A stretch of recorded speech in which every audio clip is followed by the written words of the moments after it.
بسم اللہ الرحمن الرحیم۔ السلام علیکم دوستو، آپ دیکھ رہے ہیں دیسی وی لوگ 786۔ آپ کی خدمت میں حاضر ہے محمد اصغر۔ بنی اسرائیل کے جہاں بہت سارے واقعات قرآن پاک میں موجود ہیں، ان میں سے ایک واقعہ ہم آج آپ کو سناتے ہیں۔ یہ حضرت موسیٰ علیہ السلام کے بعد کا واقعہ ہے، جب ان کی قوم بنی اسرائیل اللہ کی نافرمان ہو گئی، نبیوں کی تکذیب کرنے لگی اور ان کی بری حالت ہو گئی، تو یہ بت پرستی انہوں نے شروع کر دی۔ جب بت پرستی شروع کی تو اللہ تعالیٰ نے ان کے اوپر ایک طالوت بادشاہ کو مسلط کر دیا۔ وہ بادشاہ بہت جابر اور تکلیف پہنچانے والا تھا۔ جب ان کو طرح طرح کی اس نے تکلیفیں پہنچائیں تو یہ اپنے نبی کے پاس آئے جو اس وقت موجود تھا، جو حضرت عیسیٰ علیہ السلام کا دست دیتا تھا ان کی طرح سے۔ تو انہوں نے آ کے عرض کی کہ اے نبی، ہمارے اوپر کوئی بادشاہ مقرر کر دیجئے جو کہ ہمیں طالوت سے نجات دلائے۔ اللہ کے نبی نے ان کو فرمایا کہ جالوت تمہارا بادشاہ ہوگا، تو وہ بہت حیران ہوئے اور یہ کہنے لگے کہ جالوت ہمارے اوپر بادشاہ کیوں کر ہوگا جبکہ وہ ہم سے مال و دولت میں کم ہے۔ تو اس نبی نے فرمایا کہ مال و دولت کی بات مت کرو، جس کو اللہ مقرر کرے۔ اس نبی کے پاس ایک عصا تھا، اس نے کہا کہ اس کا قد اس عصے کے برابر ہوگا۔ جب جالوت ان کے اندر تشریف لایا تو انہوں نے اس اپنا عصے کے ساتھ اس کا قد ناپا تو بالکل اس عصے کے برابر تھا۔ انہوں نے اس کو بادشاہ مان لیا۔ جب بادشاہ مانا تو اس نے پھر طالوت کے خلاف جہاد کا اعلان کیا اور بنی اسرائیل والوں کو جہاد کے لیے تیار کیا۔ یہ تمام لوگ ان سے بہت ڈرتے تھے کیونکہ طالوت کا قد بہت بڑا تھا، وہ بہت دہشت تھی اس کی، یہ اس لیے اس سے خوف زدہ ہو گئے۔ تو اس نبی نے اللہ سے پوچھا کہ اللہ، طالوت کو کون قتل کرے گا؟ تو اللہ نے فرمایا اس طالوت کو حضرت داؤد علیہ السلام قتل کریں گے۔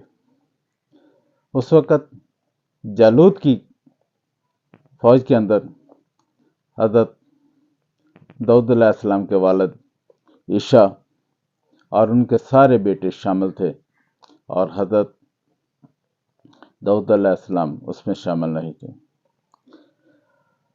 حضرت داؤد علیہ السلام اس وقت بیمار تھے، رنگ آپ کا پیلا پڑا ہوا تھا اور آپ بکریاں چرا رہے تھے۔ تو بادشاہ نے اعلان کیا کہ جو کوئی طالوت کو قتل کرے گا اس کو میں اپنی بیٹی کا رشتہ دوں گا اور اس کو اپنی آدھی سلطنت دوں گا۔ تو کوئی بھی ہمت نہ کر سکا۔ آخرکار حضرت داؤد علیہ السلام کو بلایا گیا اور ان کو ان کام کے لیے مقرر کیا گیا۔ اگر وہ طالوت کو قتل کریں گے تو ان کو جالوت بادشاہ جو ہے وہ اپنی آدھی سلطنت بھی دے گا اور اپنی بیٹی کا رشتہ بھی دے گا۔ تو حضرت داؤد علیہ السلام طالوت کو قتل کرنے کے لیے راضی ہوئے۔ تو آپ نے اپنے ہاتھ میں فلاخن پکڑ کر گئے۔ فلاخن کہتے ہیں گلیل کی طرح یہ بنی ہوتی ہے جس کے اندر پتھر ڈال کر پھینکا جاتا ہے۔ تو فلاخن پکڑ کر میدان جنگ میں اترے تو ان کی طرف سے طالوت بادشاہ آیا، اور اس طالوت بادشاہ نے بڑے قسم کی باتیں کی، اپنے آپ کو بڑائی ظاہر کی اور بڑے فخرانہ انداز میں وہ جنگ کے میدان میں اتر کر بڑی بڑی باتیں کرنے لگا۔ حضرت داؤد علیہ السلام نے اس وقت فلاخن کے اندر پتھر ڈالا اور سیدھا طالوت کی پیشانی کے اوپر نشانہ بنا کے مارا، تو وہ پتھر ان کو ایسا لگا کہ اتنے قد کٹ والا اور بار روب آدمی کی پیشانی سے ہوتا ہوا پتھر اس کے سر کے پیچھے سے نکل گیا، وہ وہیں پر مر گیا، اور بنی اسرائیل والے بہت خوش ہو گئے کہ یہ بلا ہم سے ٹل گئی، اور اس قوم نے شکست کھائی اور بنی اسرائیل والے بہت خوشیاں منانے لگے۔ اس وقت حضرت داؤد علیہ السلام کو آدھی سلطنت دے دی گئی اور آپ کی بیٹی یعنی جلود کی بیٹی کا رشتہ بھی دے دیا گیا۔ اس طرح اللہ تعالیٰ بعض لوگوں کی تکلیف کو دور کرتا ہے۔ حضرت عمر فاروق رضی اللہ تعالیٰ عنہ فرماتے ہیں کہ اس طرح اللہ تعالیٰ بعض لوگوں کی تکلیف کو بعض لوگوں کے ذریعے سے ہی دفع کرتا ہے، حل کرتا ہے۔ قرآن پاک میں بھی یہ آتا ہے۔ تو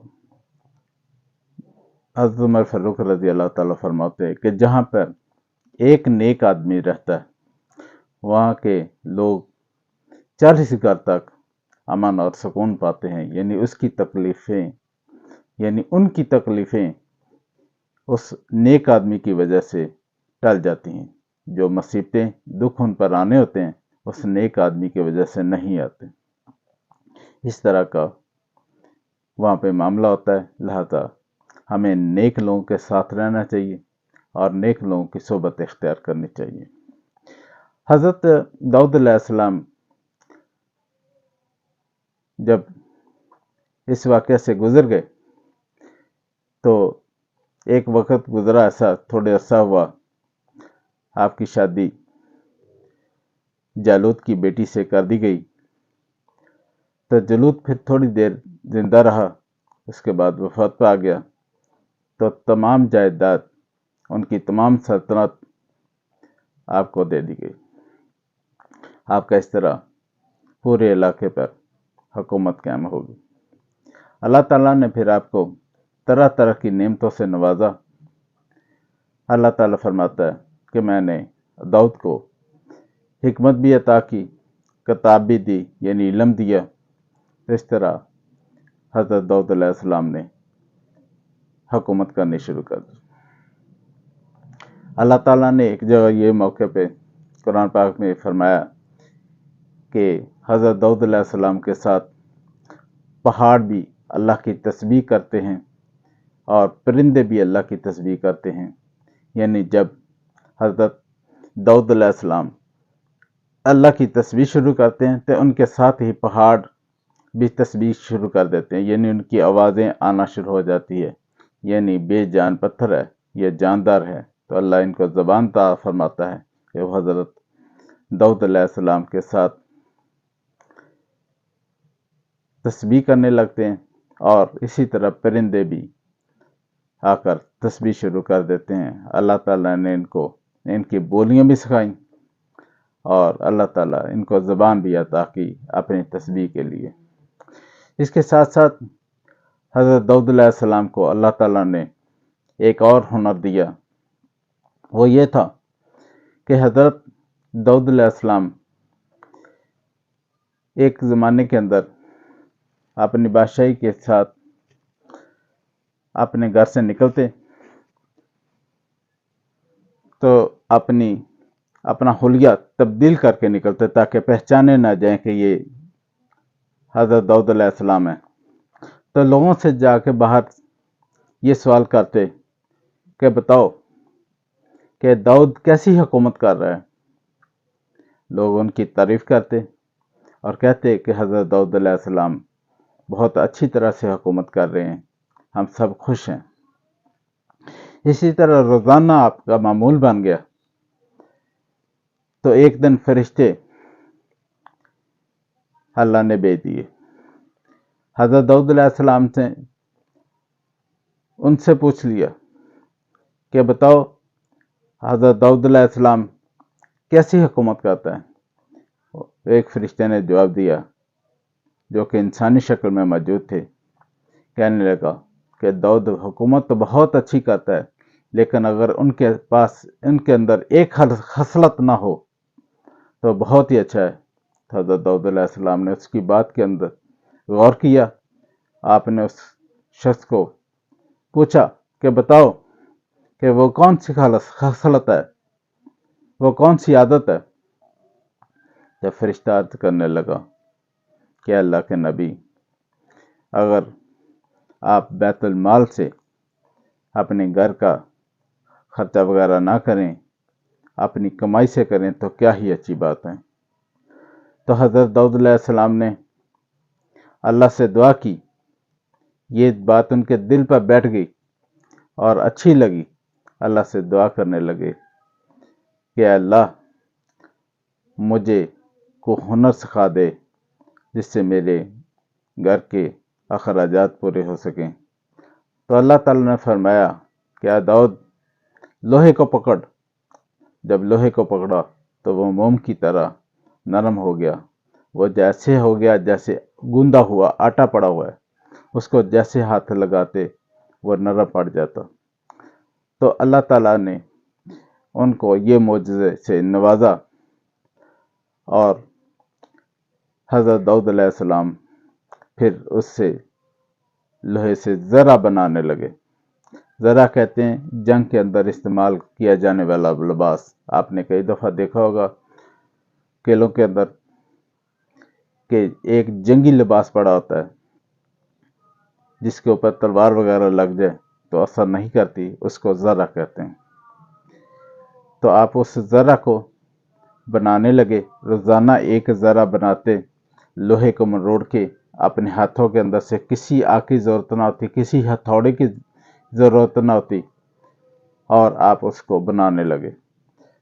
تمام کام کر چکنے کے بعد جب زرہ بن جاتی، مگر یعنی تیار ہو جاتی، تو اس کو 4000 کے اندر بیچتے، اس وقت کے کرنسی کے اندر۔ تو آدھی رقم اپنے بال بچوں پہ خرچ کرتے اور آدھی رقم غریب لوگوں کو دینے لگے۔ یعنی یہ حکومت کے خزانے کے باہر سے کام ہے، یعنی اپنی کمائی خود کرنے لگے اور اس میں سے بھی آدھا حصہ غریبوں کو دینے لگے اور آدھا حصہ اپنے بال بچوں پہ خرچ کرنے لگے۔ ہمیں بھی اس سے یہی سبق ملتا ہے کہ ہم بھی جو کمائی کر کے اپنے گھر میں لے کے آئیں، جائز طریقے سے، حلال طریقے سے، اس میں سے بھی غریبوں کو، یتیموں کو، مسکینوں کو، فقیروں کو، اسیروں کو دیں، اور تاکہ ہماری کمائی کے اندر اللہ تعالیٰ برکت ڈال دے۔ یہ کمائی محنت کرنے سے نہیں حاصل ہوتی، یہ کمائی، دولت، یہ اللہ کی مہربانی سے حاصل ہوتی ہے۔ جس کو اللہ دینا چاہے اس کو کون رکھ سکتا ہے؟ تو جب ہم اللہ کی راہ میں یہ دینا شروع کر دیں تو اللہ تعالیٰ اس میں برکت ڈال دیتا ہے۔ آمین ثم آمین۔